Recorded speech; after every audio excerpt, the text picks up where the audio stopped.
ቴሌግራም አካውንታችሁ ሀክ ተደርጎ ወይም ተጠልፎ አጸያፊ ቪዲዮ ለእያንዳንዱ ኮንታክታችሁ ወይም ደግሞ ግሩፕ ቻናል እየላኩ ሳያጥለቀልቁት በፊት ይህንን ቪዲዮ እዩት። አሁን የማሳያችሁ በዚህ ሳምንት የተፈጠረ ነገር ነው። ከዚህ በፊት እየሆነ አልነበረም ማለት ግን አይደለም። እንደማስታውሰው ከዓመት በላይ ሆኑታል ሰዎች ቴሌግራም አካውንታቸው ሀክ መደረግ ከጀመሩ። ማነው ሀክ የሚያደርገው? እነማን ናቸው ሀክ የሚደረጉት? እንዴት ነው ሀክ የሚያደርጉትና የሚያደርጓቸው የሚለውን ባጭሩ እናያለን። ማነው ሀክ የሚያደርገው የሚለውን መጀመሪያ ላይ እናያለን። የተለያዩ ሰዎች ሊሆኑ ይችላሉ። ከጓደኛችሁ እስከ ባህር ተሻግሮ ያሉ ሰዎች ሊሆኑ ይችላሉ እና ደግሞ ናቸው። እኔ አሁን ላይ ያለሁት ከኢራን፣ ከህንድ፣ ከፓኪስታን እንዲሁ ከተለያዩ ሀገሮች ያሉ ሰዎች ናቸው። ከነዚህ ሀገሮች ሀክ የተደረገ አካውንት አሳያችኋለሁ ከደቂቃ በኋላ። እነማን ናቸው ሀክ የሚደረጉት ደግሞ የሚለውን አሁን እናያለን። የተማሩ፣ ያልተማሩ፣ መሰረታዊ የአይሲቲ እውቀት የሌላቸው ትልልቅ ሰዎች እና ወጣቶች ናቸው። ስለዚህ ተምሮም መሰረታዊ የአይቲ እውቀት ራሱን ኦንላይን እንዴት መጠበቅ እንዳለበት የማያውቅ እንዲሁም ከነጭራሹ ያልተማረም ሰው ሁለቱም ሀክ እየተደረጉ ነው ያሉት ማለት ነው። በዚህ ቴሌግራም ላይ መሰረታዊ የአይሲቲ እውቀት ስል ወርድና ኤክሴል ማወቅ ወይም ደግሞ መጠቀም መቻል አለመቻል አይደለም። አሁን ጊዜው የቴክኖሎጂ ነው። ሁሉም ነገር በኦንላይን እየሆነ ነው። ስለዚህ ክፍያዎች፣ እያንዳንዱ የምታወሩት ነገሮች፣ የምትጻፉት ነገሮች በኦንላይን ዶክሜንታችሁን ዲጂታል በሆነ መንገድ ትልካላችሁ፣ እዛ ላይ ኦንላይን ታስቀምጣላችሁ። ስለዚህ ጊዜው ወደ ኦንላይን ወደ ዲጂታል ወደሆነ መንገድ እየተለወጠ ነው ያለው። በአጭሩ የእናንተ ሙሉ ወይም ደግሞ ከፊል በሚባል ደረጃ እናንተን የሚገልጽ መረጃ ኦንላይን ማግኘት ይቻላል በቀላሉ ማለት ነው። ለምሳሌ ፌስቡክ የተወሰኑ መረጃዎችን ማግኘት ይቻላል። ፌስቡክ ላይ አሁን ብዙ ሰዎች ገብታችሁ ካያችሁ የት እንደተማሩ፣ የት ላይ ዩኒቨርሲቲ እንዳጠኑ እንዲሁም የተለያዩ መረጃዎችን ማግኘት ትችላላችሁ። ከኢንስታግራም ደግሞ የተለያዩ ከሚፖስቷቸው ነገሮች የተለያዩ መረጃዎችን ትወስዳላችሁ። ስልክ ቁጥራቸውን ከቴሌግራም ከተለያየ ቦታ ላይ ሙሉ መረጃ ሰብስባችሁ ስለ አንድ ሰው ፕሮፋይል ሊኖራችሁ ይችላል ማለት ነው። በስተመጨረሻ ስለ እናንተ አንድ ሰው በቂ የሚባል መረጃ ሀክ ራሱ ሳያደርግ ማግኘት ይቻላል። ሀክ ስትደረጉ ደግሞ አስቡት ምን እንደሚፈጠር ማለት ነው። በዓለም ላይ በጣም ትልልቅ የሚባሉ ድርጅቶች ሀክ ይደረጋሉ። እነሱ ደግሞ የሳይበር ሴኩሪቲ ሰዎች አሏቸው። በእኛው ቋንቋ የመረጃ ደህንነት ጠባቂዎች እንደማለት ነው። ስለዚህ እዩ የተከታተሉ ቁጭ ብለው እነሱን ሳይበር ሴኩሪቲ አላቸው። እያንዳንዱ የሚገባው መረጃ የሚወጣውን መረጃ ቁጭ ብለው ይከታተላሉ። እንዲሁም የተለያዩ አድቫንስድ የሆነ እቃዎች አሏቸው። ራሳቸውን ለመጠበቅ በግለሰብ ደረጃ የሌለ ብዙ የደህንነት መጠበቂያዎች እቃዎች አሏቸው። አንድ ኦንላይን ሰርቪስ የሚሰጥ ተቋም ሀክ ሲደረግ እናንተም እዛ ውስጥ አካውንት ካላችሁ እናንተም የዛው የዳታ ብሪች ተጠቂ ናችሁ። ስለዚህ በተለያየ ጊዜ የሆነ ዌብሳይት ሀክ ተደረገ፣ የሆነ የኦንላይን ሰርቪስ ሀክ ተደረገ፣ የሆነ የመንግስት ተቋም ሀክ ተደረገ ነው ይባላል። ይዘን እናንተ እዛ ውስጥ ስማችሁ ካለ የእናንተ መረጃ ካለ ሀከሮቹ አክሰስ አላቸው ማለት ነው። ስለዚህ ቀጥታ እናንተም ዳይሬክት ሀክ ሳትደረጉ ፌስቡክ የተለያዩ ነገሮች ሀክ ሲደረጉ የእናንተ መረጃ እዛ ላይ ስላለ ይሸጣል ማለት ነው። መረጃችሁን ሀከሮች አውጥተው ይሸጣሉ። እንዴት ነው ሰዎች ሀክ የሚደረጉትና የሚያደርጓቸው የሚለውን ደግሞ አሁን እናያለን። አንደኛ መታመንን በመጠቀም ትላልቅ ድርጅቶች እና ታዋቂ ተቋማት ታመኔታ አላቸው። ለዚህ ሀከሮች የነዚህን ታመኔታ በመጠቀም ሰዎችን በቀላሉ ሀክ ማድረግ ይችላሉ። ለምሳሌ ሐሰተኛ የደንበኞች አገልግሎትን በመጠቀም ለምሳሌ ከንግድ ባንክ የደንበኞች አገልግሎት ነው የምንደውለው፣ ከቴሌ የደንበኞች አገልግሎት ነው የምንደውለው፣ ወይም ደግሞ ቴሌግራም ላይ አጋጥሟችሁ ይሆናል በእርግጠኝነት ከአማዞን ጆብ ሪክሩትመንት ነው የሚል እንደዚህ የተለያዩ መልእክቶች በስልክም በተለያየ መንገዶች በመጠቀም ከእናንተ ሴንሲቲቭ የሆነ መረጃዎችን ለምሳሌ ስልክ ቁጥር፣ ኮድ ሊሆን ይችላል የተለያዩ ነገሮችን እነሱም በመምሰል በመጠየቅ በቀላሉ ሀክ ያደርጓችሁ ይችላሉ ማለት ነው። ሁለተኛ ደግሞ ፍርሃትና አስቸኳይነትን በመጠቀም ወይም ደግሞ ኤርጀንሲ የምንለው ማለት ነው። አካውንትህ ከ10 ደቂቃ በኋላ ይዘጋል፣ አካውንትህ ወይም ደግሞ አካውንትሽ ላይ የደህንነት ጥቃት ተገኝቷል ብሎ የተለያየ መልእክት ሊልኩላችሁ ይችላል። ይሄ ፍርሃትና አስቸኳይነት እውነት ይሁን ውሸት ይሁን ሳናረጋግጥ ነገሮችን ተጣድፈን እንድናደርግ በማድረግ በቀላሉ አካውንታችንን ሀክ ይህን መንገድ በመጠቀም ማድረግ ይችላሉ። ሌላኛው መንገድ ማለት ነው። ሶስተኛ ደግሞ ባለስልጣንነትን በመጠቀም በተፈጥሮ ወይም በህገ መንግስቱ ባለስልጣናትን እንታዘዛለን። ለዚህ ሀከሮች ወይም ደግሞ እኛ ላይ ጉዳት ማድረስ የሚፈልጉ ሰዎች ይህንን ይጠቀማሉ ማለት ነው። ለምሳሌ ሀሰተኛ ፖሊስ በመምሰል ሀሰተኛ የባንክ ሰራተኛና አስተዳዳሪ የተለያዩ ምልክቶችና ሎጎዎችን ደግሞ የመንግስት ስልጣንን በመጠቀም እነሱን በመምሰል እኛን ሊያጠቁን ይችላሉ። ስለዚህ እኛ እነሱ ከኛ የተሻሉ ያውቃሉ ብለን ስለምናስብ በቀላሉ ለእነሱ ለሚጠይቁን ነገር እንታዘዛለን ወይም ደግሞ እንሰጣቸዋለን ማለት ነው። ስለዚህ ሀከሮች ይህንን መንገድ ይጠቀማሉ። አራተኛ ደግሞ ጉጉትን በመጠቀም በተለያየ ሶሻል ሚዲያ ላይ እንደዚህ አይነት ሜሴጅ ሊልኩላችሁ ይችላሉ። ለምሳሌ ማን ፕሮፋይልህን አየ፣ ፎቶ በዚህ ዌብሳይት ላይ ተለቋል፣ ሚስጥራዊ ወይም ደግሞ አስደናቂ ይዘት ያላቸው ነገሮችን ሊልኩላችሁ ይችላሉ። እዚህ እናንተ ይህ ነገር ሲልኩላችሁ ጉጉት ስለሚፈጥርባችሁ በቀላሉ ክሊክ ታደርጋላችሁ። ከዛ በኋላ ሀክ ትደረጋላችሁ ማለት ነው። እዚህ ጉጉት አደጋን አያይም። ለዚህ አጓጊ የሚመስሉ መልእክቶች ሲላኩላችሁ በጣም ጥንቃቄ ልታደርጉ ይገባል። አምስተኛ ደግሞ ነጻ ስጦታን በመጠቀም ለምሳሌ የሆነ ዌብሳይት ላይ የሆነ ነገር ሰርች እያደረጋችሁ ከአየር ላይ አይፎን 16 ፕሮ ማክስ አሸንፈሃል፣ 10,000 ብር ደርሶሃል፣ አሁኑ ይውሰዱ፣ እዚህ ጋር ክሊክ ያድርጉ ምናምን እያሉ ይልኩላችኋል። በእርግጠኝነት ልንገራችሁ አሸንፋችሁ አታውቁ። ያሸነፈ ሰው ካለ ደግሞ ኮሜንት ላይ ይጻፍልኝ። ለዚህ እንደዚህ አይነት ነገሮችን ክሊክ አታድርጉ። ምክንያቱም መጨረሻ ማለት ነው ዌብሳይት የሚወስዳችሁ ወደ አጸያፊ ወደ ሆነ ዌብሳይት ነው የሚወስዳችሁ። አንዱን ክሊክ ታደርጉ አንዱ ክሊክ ታደርጉ መጨረሻው የሚያስጠላ ነገር ነው የምታገኙት ማለት ነው። ለዚህ እንደዚህ አይነት አሸንፈሃል፣ እነዚህ ደርሶሃል፣ አሁን ይውሰዱ፣ አሁኑኑ እንደዚህ ክሊክ አድርጉ የሚል ነገር በፍጹም መንካት የለባችሁ። ምክንያቱም አይደርሳችሁም፣ አታሸንፉ። ስድስተኛ ደግሞ ሀሰተኛ ወይም ደግሞ ሰው ሰራሽ እጥረትን በመጠቀም ለምሳሌ የተለያየ ዌብሳይት ላይ ወይም ደግሞ ሜሴጅ ይደርሳቸዋል። አንድ ብቻ ቀርቷል፣ አሁኑኑ ይውሰዱ፣ ዛሬ ማታ የመጨረሻ ነው፣ ነገ 3 ሰዓት ያበቃል፣ ከዚህ በኋላ እድሉ ይዘጋል፣ ለዚህ አሁኑኑ ይውሰዱ፣ አሁኑኑ ክሊክ ያድርጉ የሚል እንደዚህ አይነት ሜሴጅ ሲደርሳችሁ ቆም ብላችሁ ልታስቡ ይገባል ማለት ነው። ምክንያቱም እጥረት ፈጣን ውሳኔን እንድንወስን ያስገድደናል። ሳያልቅብኝ እንውሰድ፣ ሳልቀደም ልውሰድ እያላችሁ ልባችሁ ወይም ደግሞ ይጎተጉታችኋል። ለዚህ እንደዚህ አይነት ነገር ሲያጋጥማችሁ ቆም ብላችሁ ማሰብ ይኖርባችኋል። ለምሳሌ ከፊት ለፊታችን ገና አለና አንድ ታዋቂ ሰው የዶሮ እጥረት በኢትዮጵያ ላይ አጋጥሟል፣ ሊያጋጥም ይችላል ብሎ ቢናገር በነጋታው ሰው ሁሉ ዶሮ ሳያልቅበት ለመግዛት ሲሯሯጥ ታያላችሁ። ከዛ በኋላ ዘይትም ሊያልቅ ይችላል፣ ወይም ደግሞ የዘይት እጥረት ሊኖር ይችላል፣ ሽንኩርትም ሊወደድ ይችላል እና የተለያዩ ተያያዥ ነገሮች ይዞ በቃ ለመግዛት ሲሯሯጥ ትውጣላችሁ። እንደዚህ አይነት ኤርጀንሲ የሚፈጥሩ ነገሮች ወይም ደግሞ አስቸኳይ እጥረት እንደዚህ ሰው ሰራሽ እጥረትን የሚፈጥሩ ነገሮችን ስታዩ ቆም ብላችሁ ልታስቡ እና ልትጠነቀቁ ይገባል። ለዚህ ሶሻል ሚዲያ ላይ እንደዚህ አይነት ይህን ዘዴ በተለያዩ ቦታ ላይ ይጠቀሙታል። ሰባተኛ ደግሞ ቸልተኝነት ነው። ለምሳሌ ማስጠንቀቂያዎችን በቸልተኝነት ማለፍ፣ ተመሳሳይና ቀላል ፓስወርድ ለብዙ ነገሮች መጠቀም፣ የፌስቡክ ፓስወርዳችሁ፣ የኢሜይል ፓስወርዳችሁ፣ የኢንስታግራም ፓስወርዳችሁ ሁሉንም አንድ አድርጋችሁ አንዱ አካውንታችሁ ሀክ ሲደረግ ሌሎቹ ሁሉም አካውንታችሁ አደጋ ላይ ይወድቃሉ።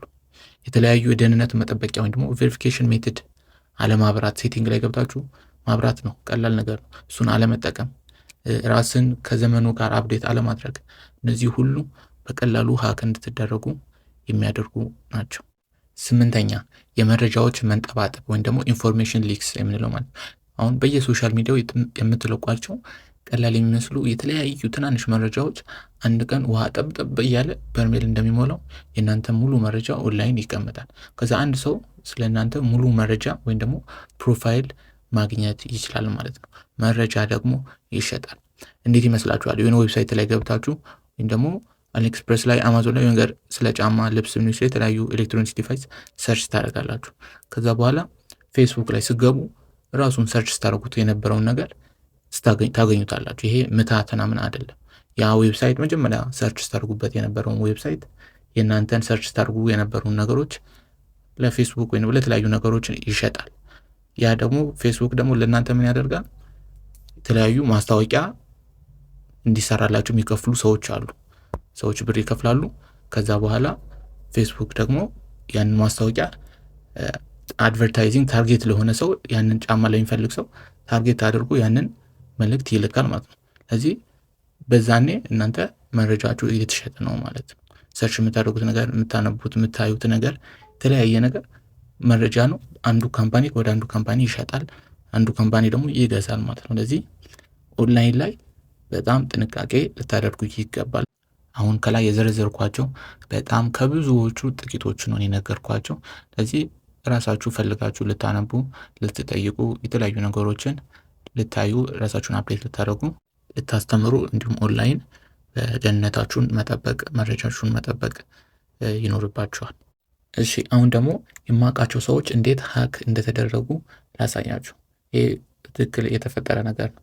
ለምሳሌ አንደኛ ከምታውቁት ሰው ሃይ there is a photo of you on this website የሚል መልእክት ይደርሳችኋል። ይህ ከምታውቁት ሰው ነው፣ በቅርብ ከምታውቁት ሰው ወይም ደግሞ ከማታውቁትም ሊሆን ይችላል። እንደዚህ አይነት መልእክት በዚህ ጽሁፍ ይደርሳችኋል። አብሮት ደግሞ ሊንክ አለ። ወይም ደግሞ vote for my picture የሚል መልእክት ከነ ሊንኩ ይልኩላችኋል። ይህም ከምታውቁት ሰው ሊሆን ይችላል፣ ከማታውቁት ሰው ሊሆን ይችላል። ግን አብዛኛው ከምታውቁት ሰው ነው። ምክንያቱም ኦልሬዲ ያ ሰው ይህን መልእክት የሚልክላችሁ እናንተ የምታውቁት ሰው አይደለም። ሀክ ተደርጎ ሀከሩ ነው እየላከላችሁ ያለው። ግን እናንተ የምታስቡት ምንድን ነው? እናንተ የምታውቁት ሰው ነው ብላችሁ ነው የምታስቡት። እኔ እነዚህ ሁለቱም መልእክቶች ከቅርብ ከማውቃቸው ሰዎች ደርሶኛል። ሁለቱም ያው የተለያየ ጽሁፍ ነው ያላቸው፣ ግን ውስጣቸው ተመሳሳይ ነገር ነው። ሁለቱም ስልክ ቁጥር ይጠይቃችኋል። ከዛ በኋላ ኮድ ይገባላችኋል። የቴሌግራም ኮዳችሁን እንድታስገቡ ይጠይቃችኋል። ካስገባችሁ ሀክ ተደረጋችሁ ማለት ነው። እዚህ እኔ እንዴት ነው ያወቅኩት? አንደኛ ፎቶ ለማየት ስልክ ቁጥር እንዴት ይጠይቀኛል ብዬ ራሴን ጠየቁኝ። እዚህ ጋር ጥርጣሬ ፈጠረብኝ። ሁለተኛ ደግሞ እሺ ከቅርብ የማውቀው ሰው ነው አልኩኝና እስቲ ብዬ ፌክ ስልክ ቁጥር ለምሳሌ አሁን የኢትዮጵያ ስልክ ቁጥር ወደ 10 እና 14 ካራክተር ነው ያለው። እኔ ፌክ ካራክተር 5 ምናምን አድርጌ አስገባኝ። ከዛ በኋላ ቴሌግራም መልእክት ኮድ ከልንላ እሱን አስገባ የሚል መልእክት ሳይ ሀክ ሊያደርጉኝ እንደሆነ አወቁኝ ማለት ነው። ምክንያቱም ያንን ኮድ ከሰጠኋቸው ሀክ ነው በቃ የሚያደርጉት፣ ሌላ የተለየ ነገር የለም። ምክንያቱም እናንተም በኮምፒውተራችሁ መግባት ስትፈልጉ ስልክ ቁጥራችሁን ታስገባላችሁ፣ ቴሌግራም ላይ ኮድ ይልክላችኋል ስልካችሁ ላይ ማለት ነው። ከዛ በኋላ ያንን ኮድ ታስገቡ፣ አካውንታችሁ ኮምፒውተር ላይ ይኖራል ማለት ነው። ስለዚህ በዛ መንገድ አውቅ ያለው ማለት ነው። እንደዚህ አይነት መልእክት ሲላክላችሁ ሳይኮሎጂካሊ አይምሯችሁ ውስጥ የሚፈጠረው እነዚህ ናቸው። አንደኛ ጉጉት ይፈጥርባቸዋል። ከዛ የኔ ፎቶ ኬት መጥቶ ነው፣ ኬት አግኝቶት ነው፣ ምን አይነት ፎቶ ይሆን? ከዛ በኋላ ይህ ጉጉት ደግሞ ሊንኩን እንድትነኩ ያደርጋቸዋል። ሁለተኛ ደግሞ ፍርሃት ወይም ጭንቀት ይፈጥርባቸዋል። የሚያስጠላ ፎቶ ይሁን ወይም ስሜን የሚያጎድፍ የሚያበላሽ ይሁን፣ ምን አይነት ፎቶ ይሆን? እንደዚህ ፍርሃት ስሜታዊ ግፊት ያደርግባቸዋል። ከዛ ሊንኩን ለመጫን ትሄዳላችሁ። ሶስተኛ ለማየት ትቸኩላላችሁ ወይም ደግሞ እርጀንሲ ይፈጥርባችኋል። በቃ ማየት አለብኝ ብላችሁ ትወስናላችሁ። ሊንኩን ክሊክ ስታደርጉት ወደ አንድ ዌብሳይት ይወስዳችኋል። ከዛ ፎቶ ለማየት ስልክ ቁጥር አስገቡ ይላችኋል። ከዛ ስልክ ቁጥሮቹን እንዳስገባችሁ የቴሌግራም ኮድ ሎጊን ኮድ ይልክላችኋል። እሱን ኮድ ዌብሳይቱ ላይ እንድታስገቡ ይጠይቃችኋል። ከዛ ኮዱን እንዳስገባችሁ አካውንታችሁ ሀክ ተደረገ ማለት ነው። ከዚህ በኋላ የፈለጉትን ማድረግ ይችላሉ። ለእያንዳንዱ ኮንታክታችሁ፣ ግሩፕ፣ ቻናል የተለያየ አጸያፊ ቪዲዮ፣ ፎቶ መልቀቅ ይችላሉ። የተለያየ ግሩፕ ወይም ደግሞ ቻናሎች ካላችሁ፣ ሜምበር ካላችሁ በቃ እነሱን መውሰድ ይችላሉ ማለት ነው። ለዚህ ትሰረቃላችሁ፣ ሀክ ትደረጋላችሁ። የፈለጉትን ማድረግ ይችላሉ። ቱ ዘ ኤክስትሪም ሲሄድ ደግሞ 15 ቀን ጠብቀው ምንም ነገር ሳይልኩ ከዛ በእነሱ ስም ያዘዋውሩታል አካውንታችሁ። ከዛ በኋላ እናንተ 15 ቀን ሙሉ አታውቁም። ምክንያቱም ምንም መልእክት አይልኩም፣ ምንም ነገር አይልኩም። ከ15 ቀን በኋላ ሲሙን ወይም ደግሞ ስልክ ቁጥሩን በእነሱ ስም ያዘዋውሩታል። ከዛ በኋላ እናንተ ምንም ማድረጋችሁ ነው። ምክንያቱም ይህ አካውንት የእናንተ አይደለም፣ ስሙ ተዘዋውሯል፣ በእነሱ ስም ነው ያለው። ስለዚህ በጣም አጸያፊና አጸያፊ ነገሮችን እያደረጉ ነው ያሉት። እኔ ሁለቱም የሆነባቸው ሰዎች አጋጥሞኛል። አንደኛው አካውንቱ ሙሉ ለሙሉ በሀከሮቹ ስም የተዘዋወረ ነበር። ስለዚህ ምንም ማድረግ አይችልም፣ እንደ አዲስ አካውንትን የከፈተው። ሁለተኛው ደግሞ አካውንቱን ሀክ ተደርጎ የተለያየ እንደዚህ አጸያፊ ቪዲዮና ፎቶ ለግሩፑ፣ ለቻናሉ፣ ለኮንታክቱ እንዳለ እየላኩ ያስቸገሩት ሰውም አጋጥሞኛል ማለት ነው። ስለዚህ እነዚህ ሀከሮች መጀመሪያ ሀክ ያደረጉት የሰዎቹን የቴሌግራም አካውንት አይደለም። መጀመሪያ ሀክ ያደረጉት ሳይኮሎጂያቸውን ነው። እንዴት ነው ሳይኮሎጂያቸውን ሀክ ያደረጉት? የማወቅ ፍላጎትን፣ ፍርሃትን፣ እንዲሁም ጉጉትን፣ እርጀንሲን የተለያዩ ነገሮችን ፎቶ ፖስት ተደርጓል በሚል ሊንክ በመላክ ብቻ ነው ይህ ሁሉ እነሱ ፈጠሩባቸው ባይምሯቸው ላይ። ከዛ በኋላ የዛ ሰው የማወቅ ፍላጎትና ጉጉት መቸኮል የዛን ሰውዬ ሙሉ መረጃ አሳልፎ እንዲሰጥ አድርጎታል ማለት ነው። ስለዚህ እንደዚህ አይነት ሃኪንግ ሶሻል ኢንጂነሪንግ በመባል ይታወቃል። የተለያዩ ሃኪንግ መንገዶች አሉ። እነዚህ ደግሞ ከብዙዎቹ አንደኛው ነው። ስለዚህ አሁን ወደ እንዴት ራሳችንን መጠበቅ እንችላለን ወይም ደግሞ ሀክ ከተደረግን እንዴት አካውንታችንን ማስመለስ እንችላለን፣ ወደፊትስ ሀክ እንዳንደረግ ምን ማድረግ እንችላለን፣ ሀክ መደረጋችንና አለመደረጋችንን ደግሞ እንዴት ማወቅ እንችላለን የሚለውንም አንድ ላይ እናያለን። ሀክ አለመደረጉና መደረጉን ቼክ እናደርግ። ስለዚህ ቼክ ለማድረግ እዚህ ጋር ከላይ የምታዩት 3 ሰረዝ አለ። እሱን ክሊክ ታደርጋላችሁ። ከዛ በኋላ ሴቲንግ የሚል አለ። እሱን ክሊክ እናደርጋለን። እዚህ ጋር ወደ ታች ትወርዳላችሁ። ከዛ እዚህ ጋር እንደምታዩት ዲቫይስ የሚል አለ። እሱን ክሊክ እናደርጋለን። እዚህ ጋር በምን ጊዜ በምን አይነት ስልክ እንደተገባ እዚህ ጋር ያሳያችኋል። ለምሳሌ እዚህ ጋር ዚስ ዲቫይስ የሚል አለ። እዚህ ጋር እንደምታዩት ዚስ ዲቫይስ ማለት አሁን የምጠቀምበት ስልክ ማለት ነው። ስለዚህ ከታች ደግሞ አክቲቭ ሴሽንስ የሚል አለ። እነሱ ደግሞ በተለያየ ስልክ ገብታችሁ ከሆነ በኮምፒውተራችሁ ገብታችሁ ከሆነ ያሳያችኋል ማለት ነው። ስለዚህ አክቲቭ ዚስ ዲቫይስ አለ። ከታች ደግሞ በሌላ ስልክ ወይም ደግሞ በሌላ ኮምፒውተር ገብታችሁ ከሆነ የኮምፒውተሩን ስም የስልኩን ስም ይጠቅስላችኋል እና ደግሞ ሎኬሽኑን ከስር ያላችሁበትን ቦታ ይጠቅሳል ማለት ነው። ኢትዮጵያ የተለያየ ቦታ ካላችሁ የክልሉን ስም አብሮ ይጠቅሳል። እዚህ ጋር ግን ሀክ የተደረገውን ላሳያችሁ። እዚህ ጋር እንደምታዩት አክቲቭ ሴሽን ስር ነው ያለው። እዚህ ጋር አንኖን ብራውዘር ይላል። ሎኬሽን ደግሞ ምንድነው የሚለው ኢራቅ ነው የሚለው። ስለዚህ ሰውየው በተለያየ ጊዜ በተለያየ ስልክ ገብቷል። እዚህ ጋር እንደምታዩት A32 5G ነው ስልኩ። ግን እዚህ ጋር ደግሞ ሎኬሽኑን እዩት፣ ኢራቅ ኢራን ማለት ነው። ለዚህ ኢራን ያለው ኢትዮጵያ ውስጥ ያሉት ደግሞ የራሱ ስልክ ነው። በተለያየ ስልክ ወይም ደግሞ በኮምፒውተር ናም ሲገባ እዚህ ጋር ያሳያል። እዚህ ሀክ ስትደረጉ እዚህ ጋር ሎኬሽኑ ይለያል ማለት ነው። ለዚህ አሁን ይሄ ሀክ የተደረገበት ሰው የተለያየ አጸያፊ ቪዲዮ ሲለቀቅበት የነበረበት ሰው ከኢራን ሀክ ተደርጎ ነው። ከዛ በኋላ ነው ቪዲዮውን ፎቶዎቹን ምናምን እየለቀቁ የነበሩት ማለት ነው። እዚህ በቀላሉ እዚህ ጋር የእናንተ ስልክ መሆኑን ስሙን አንዳንዱን ቼክ ማድረግ አለባችሁ። ሎኬሽኑ ልክ መሆኑን ቼክ ማድረግ አለባችሁ።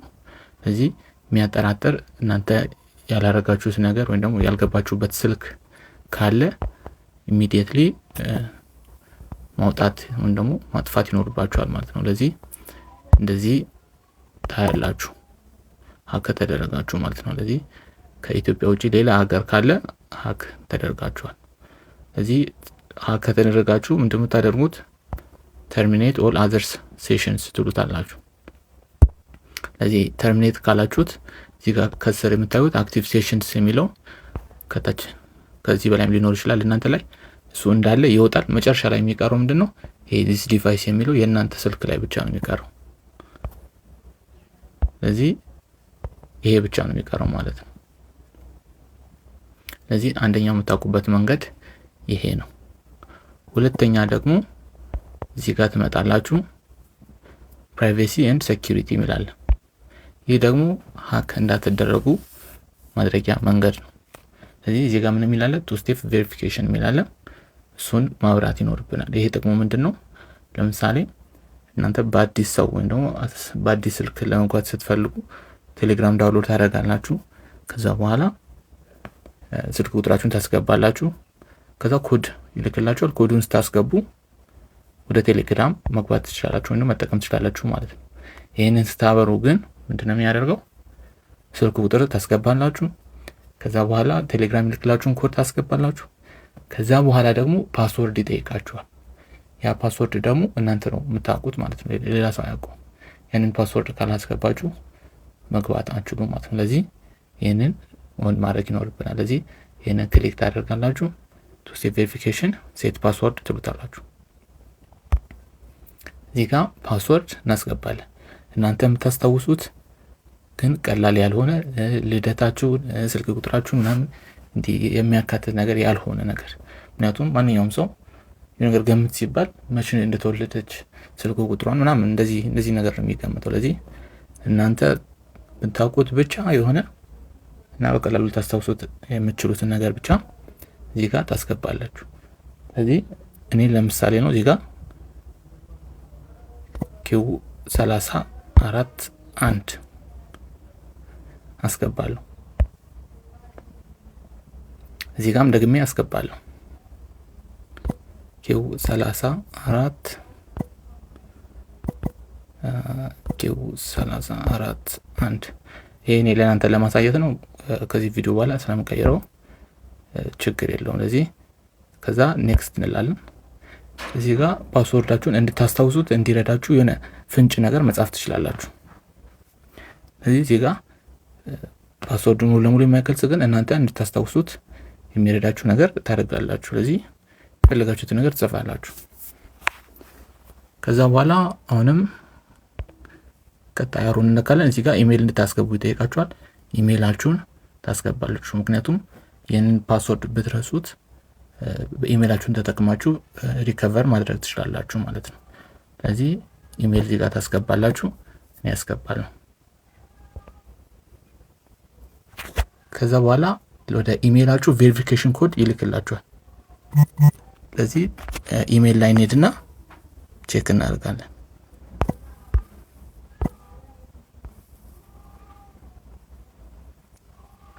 እዚህ ጋር እንደምታዩት ዩር ኮድ ነው ብሎ እዚህ ጋር ሰጥቶኛል። ስለዚህ ይሄንን ኮፒ አድርጋችሁ ወይም ደግሞ መጻፍም ትችላላችሁ። እዚህ ጋር መታችሁ ፔስት ትሉታላችሁ።